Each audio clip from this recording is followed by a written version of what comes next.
BUMN dan prospek merah putih fund. Niat pemerintah untuk menumbuhkan startup lokal kelihatannya makin serius. Kementerian BUMN baru saja mengumumkan rencana untuk menugaskan 5 BUMN membentuk Merah Putih Fund. Tugas utamanya adalah membidik usaha rintisan atau startup lokal yang berpotensi tumbuh menjadi mitra binaan dan mitra konsorsium Merah Putih tersebut. Tujuan pemerintah ini tentu patut diapresiasi, mengingat banyaknya unicorn asal Indonesia bisa tumbuh dan berkembang, namun sebagian besar didukung oleh Ventura Global.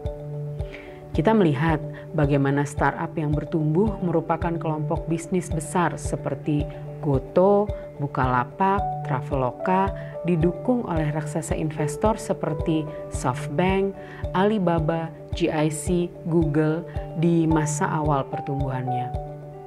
Tentu kemudian angel investor tersebut menikmati potential gain saat startup yang mereka akuisisi tumbuh besar dan memiliki kapitalisasi pasar yang tinggi. Apa pelajaran dari situasi ini? Perlunya keberanian dari Ventura lokal untuk berinvestasi dan masuk membina startup lokal yang berpotensi. Kehadiran negara lewat konsorsium Ventura Merah Putih yang terdiri atas Bank Mandiri, BRI, BNI, Telkomsel, dan Telkom diharapkan bisa menjadi lokomotif tumbuhnya calon unicorn baru yang potensial. Lalu bagaimana menumbuhkan ekosistem startup yang ideal? Tentu adanya ketersediaan sumber daya talenta yang potensial, regulasi yang kondusif, infrastruktur teknologi informasi yang handal, serta potensi market yang besar bisa menjadi indikator. Mari kita lihat perkembangan startup di India.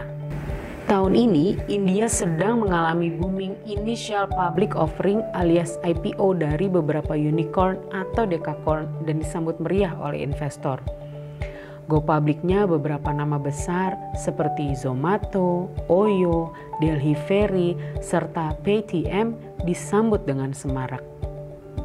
Kenapa India begitu potensial bagi tumbuhnya startup dan menarik minat global venture capital? Selain populasi yang besar dengan 800 juta penduduk terakses internet, India juga terbantu dengan ketersediaan tenaga terampil di bidang teknologi informasi. Keterlibatan BUMN dalam pendanaan startup tentunya harus dilandasi prinsip kehati-hatian dan governance yang kuat. Tentu investasi di sektor ini bukannya tanpa risiko.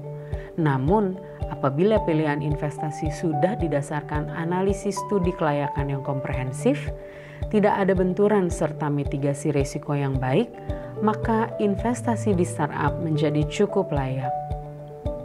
Upaya pendirian Merah Putih Fund diharapkan memberikan angin positif bagi pengembangan usaha rintisan di Indonesia.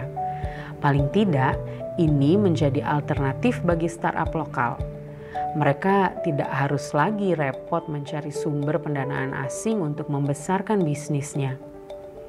Pengalaman BUMN dalam mengembangkan startup seperti Link Aja bisa jadi pelajaran. Dengan potensi besar yang dimiliki, tampaknya perkembangan Link Aja agak tersendat.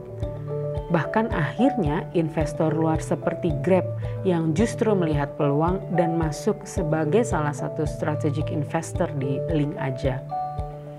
Kekuatan ekonomi dan potensi pasar digital Indonesia relatif besar. Tentu kita tidak ingin sekadar menjadi basis konsumen bagi platform dan aplikasi asing yang menyerbu pasar besar ini. Upaya mendirikan Merah Putih Fund diharapkan mampu mendorong cita-cita tumbuhnya makin banyak startup lokal yang mendunia dari Indonesia. Semoga.